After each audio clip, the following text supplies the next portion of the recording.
What's up everyone, this is FP Sticks, and in today's video I'm going to be bringing you episode 2 of my series Legendary Battle Strategies. If you have not checked out the first episode, make sure to check that out, where I will kind of explain the whole thought process behind the series, but essentially I'm going to be highlighting a couple of battles where I can really dig in depth into my gameplay strategies and tell you exactly what I'm thinking in the moment and break down some higher level gameplay here to hopefully provide information for all of us to continue to get better at battling. I'll make sure to leave the link to my first episode in this series down in the description. Today's video is going to be featuring some Love Cup battles with the team that I covered in one of my previous videos of Wormadam Trash, Electrode, and Alomomola. And so if you'd like to see an in-depth breakdown of that team and lots of matchups using that team, make sure to check out that previous video. I think I posted it 2 days ago. But let's jump right into this episode here. So I have 3 battles to feature in today's video, and a lot of these battles are focused on me losing the lead or hard reading what they potentially might have in the back, and that is influencing my gameplay decision and being able to come back from significantly lost leads. So again, I'm using this team of Wormadam Trash, Electrode, and Alomomola, and let's jump right into this first battle here. I will be pausing it a lot and discussing what is going on in my head. So Wormadam into Crustle. So Crustle is weak to water types, so I'm immediately assuming that my opponent might have a grass type in the back or some sort of counter to a water type. If that is the case, I don't want to stay in with Wormadam on this Crustle for the entire duration. Now, right off the bat, we need to recognize whether or not it's Fury Cutter or Smackdown Crustle.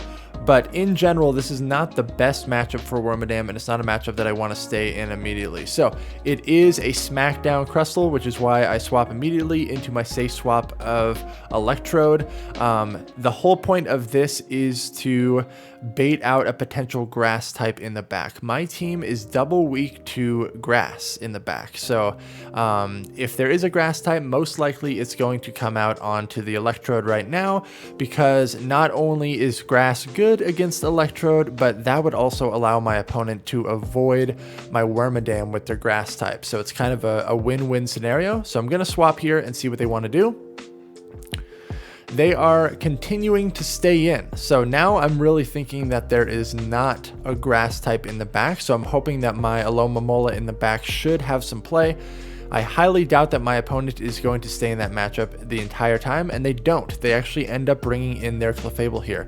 So I'm watching the charm damage register, and right here I have to make a decision. Can I make it to the Hyper Beam? I am 2 Volt Switches away. Volt Switch is a 4-turn fast move, and Clefable is running Charm, which is a 3-turn fast move. So I'm gauging each little chunk of my health that goes down, and right here I'm recognizing that most likely I'm not going to be able to make it to another Volt Switch to be able to get to a Hyper Beam, because I saw that Charm register and I knew that the next Charm would register before my Volt Switch animation is complete. So I'm just going to throw this Discharge here. Getting this energy off is really, really great, because this is going to allow me to, and you could even see it right there, right? I threw one more Volt Switch, but I was not able to receive that energy because the 3-turn Charm went before my 4-turn Volt Switch animation.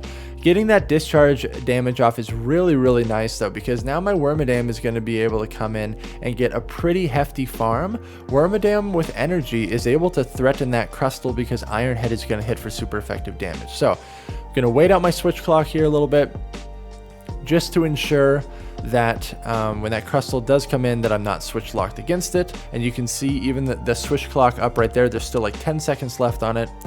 But I'm going to be able to farm this all the way down. I know I'm going to get hit by a move from this Clefable, but that's fine. Wormadam resists everything, so there's no need to shield this. Most likely the Crustle is going to come back in. So I have 2 options here. I can either throw the Iron Head and then swap to the Alomomola, or I can just swap right away. We'll see what I want to do here. I'm going to chip it with an Iron Head. But I know that this Crustle still has a lot of loaded energy from the opening matchup. So I'm going to throw the Iron Head and then immediately make a move once again. They have their own Wormadam in the back, and so this is fairly favorable for me. Wormadam is running a 4-turn fast move of Confusion, and Waterfall is a 3-turn move, so I'm slightly outpacing this Wormadam in terms of fast move duration. I do make a mistake in this matchup, though, I believe. I do correctly shield up the Bug Buzz. I know it's going to take 5 Confusions to get to Bug Buzz, and this is way too risky for the Wormadam to bait here. Right there, that was very poor timing on my part of queuing up this charge move here. We can watch this again. So right here, I throw a Waterfall, and then as I'm clicking on Hydro Pump right here, watch what happens. Boom, my opponent gets an entire free Confusion through, which is very unfortunate. I'm actually going to be making a video here fairly soon on like my thought process on fast move timing, because I feel like there's a little bit of misinformation out there on fast move timing, and I do recommend that all of you watch Wallower's video on fast move denial, talking about trying to time fast moves, but there is a good amount of information that I would like to add to that as well, but that will be for another video. Point being made, I made a huge mistake here on throwing this Hydro Pump right here, because I just gave them 4 free turns worth of energy, which is not good. I went for the Hydro Pump and they got shielded. That was actually a mistake in hindsight, because the Waterfall damage is really what's chunking this Wormadam here. So I should have thrown double Psychic. That was a mistake on my part. It was energy that didn't need to be expent, and most likely they were going to shield this anyways. So my defense fell right here. I know that I'm going to be able to Waterfall down this Wormadam, and I have energy stored. Here's the thing, Crustle has a lot of energy stored, and Crustle wins CMP against Alomomola. My opponent knows that I have energy stored, and their Crustle is kind of low already. So I see that my switch clock is going to be up any second here, and this Waterfall is going to feint this Wormadam. What my plan is I'm going to instantaneously swap into my Crustle to catch this move, because I'm anticipating that my opponent is going to try to force the CMP time. So we'll see what happens here. There it is, I'm clicking it, and there it goes. They blind throw a Rock Slide here, because they wanted to be able to take out my Alomomola.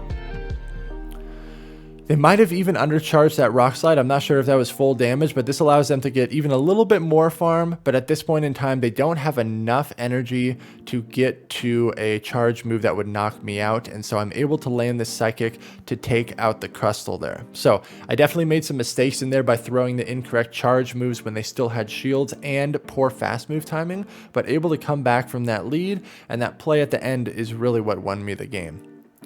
Wormadam into Magcargo is very, very bad, but right off the bat, you need to assess whether or not this is a Rock Throw or an Ember Magcargo. If it's Rock Throw, you're only receiving neutral damage from it because of the Bug Steel typing. If it's Ember, it's very, very bad and you need to get out of there right away.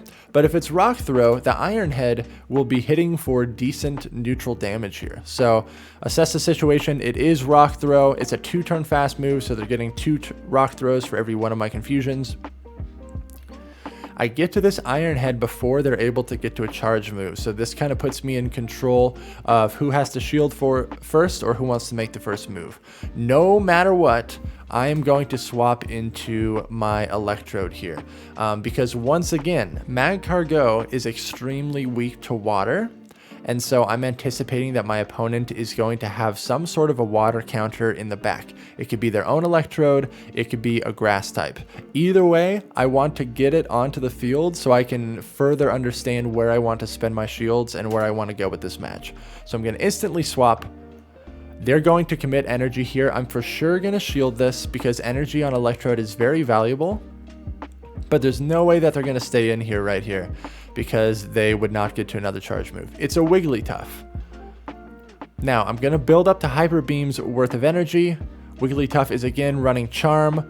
I'm going to throw my Discharge right there, and this was actually pretty decent timing, fast move timing on my part, because no excessive Charm damage went through. So that's really good for me. You saw no Charm animation go through.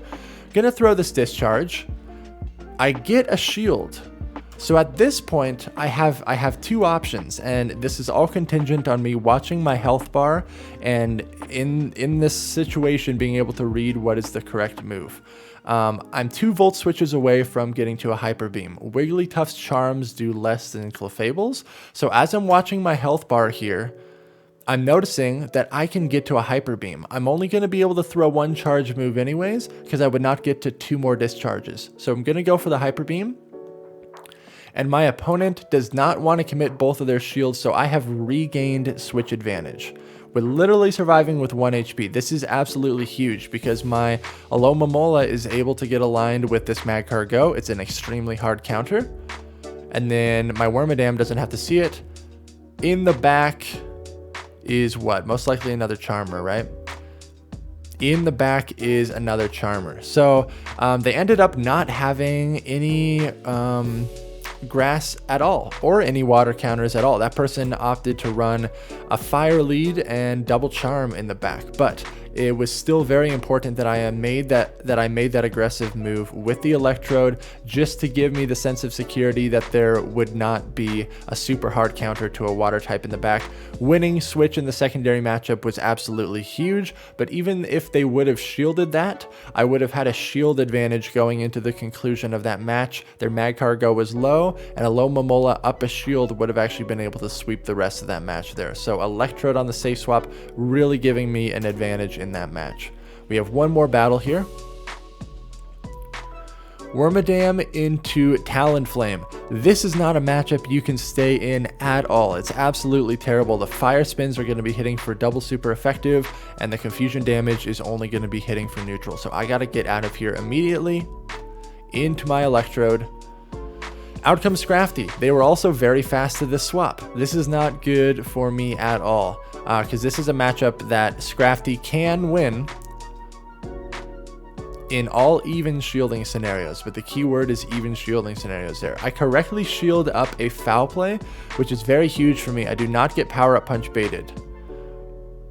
They don't sneak in an extra counter right there. I'm going to throw a discharge right here, but I do have back-to-back discharges stored.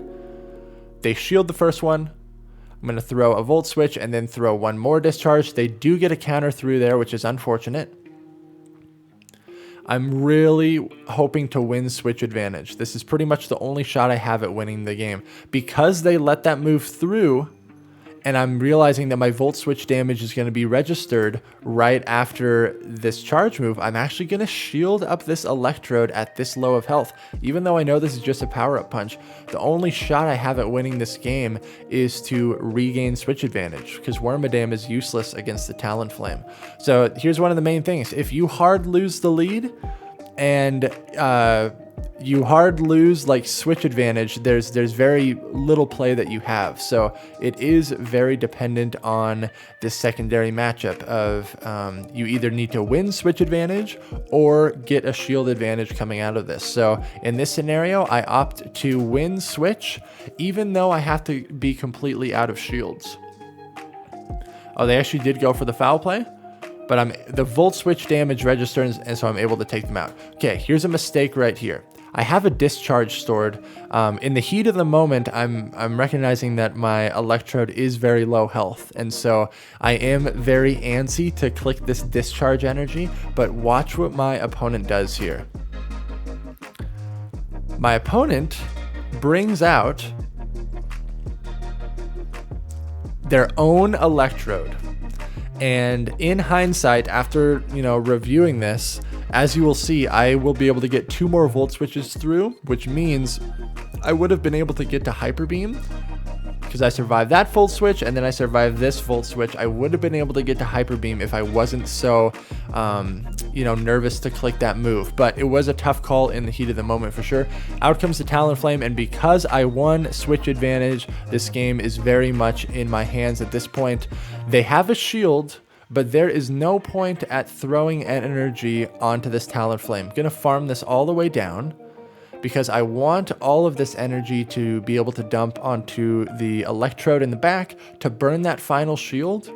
Bravebird does not KO my Alomomola.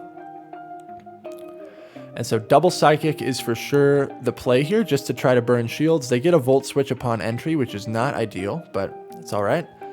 Gonna throw one psychic here. And then my switch clock is not up, so unfortunately I cannot get out of here. They're going to be able to farm me all the way down. I need to get my confusions through because I'm not going to be able to get a move. Thank goodness I got a confusion upon entry here. That little mechanic right there is actually what I believe allowed me to win this game because they have so much energy stored.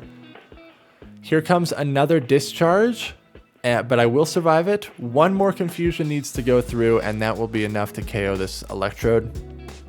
And so I'm able to come back after hard losing that lead, and it's all because of the secondary matchup. Secondary matchup is so important. So kind of a shorter video here, but I hope that you all can take away some of these strategies and that you find the information useful. Again, the whole point of this is to just make us all better battlers and assess what makes some decisions good and what makes some decisions a mistake. But if you appreciate this kind of content, make sure to like, comment, and subscribe, and I will catch you all in the next video.